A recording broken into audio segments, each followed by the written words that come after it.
दोस्तों व्हाट्सएप आपकी प्राइवेसी को और ज़्यादा बढ़ाने के लिए एक और फीचर इंट्रोड्यूस कर चुका है जो है सीक्रेट कोड का। अगर आपको अपनी किसी स्पेसिफिक चैट को लॉक करना है तो उसके लिए आप सीक्रेट कोड डाल के उसको पूरी तरीके से लॉक कर सकते हो, जिसके बाद में कोई भी एरा गैरा नत्थु खैरा आपके अगर फ़ोन को छूता है और उसके बाद में उसमें मतलब सर्चिंग शुरू कर देता है तो वो अगर आपकी कोई प्राइवेट चैट है तो उस तक नहीं पहुँच पाएगा। वहाँ तक पहुँचने के लिए उसको सीक्रेट कोड की ज़रूरत पड़ेगी। इससे पहले इन्होंने एक लॉक का ऑप्शन भी इंट्रोड्यूस किया था जो कि एक तरीके से हाइड ही कर देगा आपकी चैट को पूरी की पूरी को। लेकिन इसमें क्या है कि आप अगर चाहते हो कि भैया दिखता भी रहे बंदा और एक लॉक भी लग जाए उसके अंदर तो वो भी लगाया जा सकता है। दोस्तों 1 दिसंबर यानी आज से न्यू सिम कार्ड के रूल्स लागू हो चुके हैं जो कि डिपार्टमेंट ऑफ टेलीकम्युनिकेशन ने लागू कर दिए। मतलब कि अब जब आप नया सिम परचेज करने जाओगे तो आपका डेटा भी अपडेटेड होना चाहिए। ऐसा ही कोई पुराना आधार कार्ड लेके नहीं, उसको अपडेट करवाना पड़ेगा अगर आपको लगता है कि उसके अंदर पूरी डिटेल मौजूद नहीं है और आप उसको अभी भी घिस रहे हो तो नहीं, उसको अपडेट करवाओ फिर ही आपको नया सिम मिल पाएगा। और इसी के साथ साथ आप जिससे सिम कार्ड ले रहे हो वो डीलर भी वेरीफाइड होना चाहिए। ऐसे ही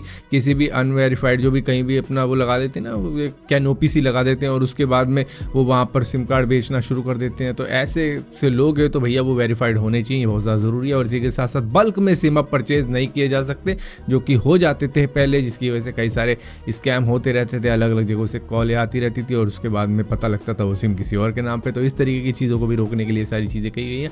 और इसी के साथ साथ अगर आपके पास में कोई एग्जिस्टिंग सिम है और उसको आप रिप्लेस करवाने जा रहे हो तो उसके अंदर भी KYC का पूरा प्रोसेस होगा जैसे कि नए सिम के लिए होता है। और ऊपर से अगर कोई फ्रेंचाइजी एजेंट या डिस्ट्रीब्यूटर अगर अनवेरीफाइड पाया जाता है और वो सिम कार्ड बेच रहा होता है तो भैया यहाँ पर सीधा सीधा फंसेगा वो टेलीकॉम ऑपरेटर और उसको 10 लाख का फाइन हो जाएगा, जिसकी वजह से ये सभी को वेरीफाइड करेंगे कि कौन ये सिम बेच सकता है और कौन नहीं। दोस्तों एक नया तरीका निकाल लिया है स्कैमर्स ने आपको स्कैम करने के लिए। मान लो आप इंस्टाग्राम के ऊपर या फेसबुक के ऊपर और वहाँ पे आप अननोन पर्सन को भी ऐड कर लेते हो। मतलब कई सारे लोग होते हैं ना, उनको बात करनी पसंद है दूसरे लोगों से और वो उनको ऐड भी कर लेते हैं और उसके बाद में वो एज ए फॉलोवर आपको मैसेज भी करना चालू कर देते हैं। और मैसेज करने के बाद में अभी तो आपको लग रहा है कि वो कोई अननोन पर्सन है, लेकिन बाद में वो नोटिस करेगा कि आपका फ्रेंड कौन है, किसका आप स्टोरी ज़्यादा लगा रहे हो। उसके बाद में वो उसी की DP उसी की तरह अपनी प्रोफाइल बनाने के बाद में एक दिन ऐसा स्कैम भी कर सकता है कि आपसे वो पैसों की डिमांड करेगा कि भाई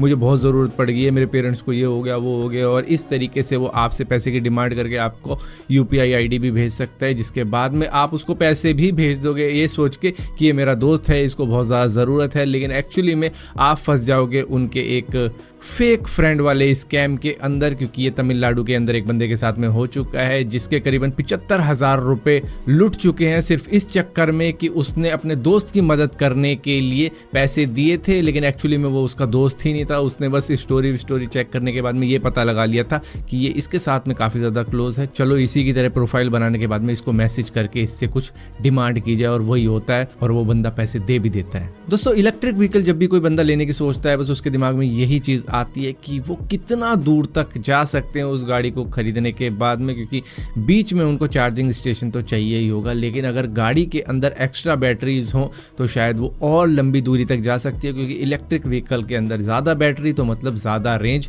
वो आपको दे सकती है, जिसके लिए Hyundai और Kia काफ़ी ज़्यादा मिलकर काम कर रहे हैं ताकि वो एक्सल का डिज़ाइन चेंज कर पाएँ और इन गाड़ियों की रेंज बढ़ा पाएँ। क्योंकि अगर एक्सल का डिज़ाइन चेंज कर दिया तो उसमें स्पेस बन जाएगा नीचे और बैटरी ऐड करने का, जिसकी वजह से और लंबी दूरी तक गाड़ियाँ जा सकती हैं। तो इसके लिए दोनों ही लगे हैं और इनका कहना है कि कन्वेंशनल ड्राइविंग सिस्टम के अंदर चेंजेस लाने बहुत ज़्यादा ज़रूरी हैं, क्योंकि ये इलेक्ट्रिक व्हीकल के हिसाब से सही नहीं है। ये उनकी ड्यूरेबिलिटी को और उनकी एफिशिएंसी को कम ही करते हैं ना कि बढ़ाते हैं। तो इसकी वजह से एक्सल के एंगल्स चेंज करने पड़ेंगे ताकि और बैटरी ऐड कर पाएँ और गाड़ियों को लंबी रेंज दे पाएँ। दोस्तों यूपी के बिहार के अंदर से आपने कई सारी ऐसी खबरें सुनी होगी कि रेलवे का एक ट्रैक चोरी हो गया जो कि अनयूज्ड था, और एक रेल का इंजन चोरी हो गया पूरे का पूरा स्क्रैप यार्ड से, और एक लोहे का पुल चोरी हो गया। तो इस तरीके की चीज़ें बहुत नॉर्मल हो चुकी है वहाँ के लिए। लेकिन अब यूपी के ही उज्जैन विलेज के अंदर एक पूरा का पूरा मोबाइल टावर चोरी हो गया जो कि 50 मीटर टॉल था और 10 टन उसका वजन था।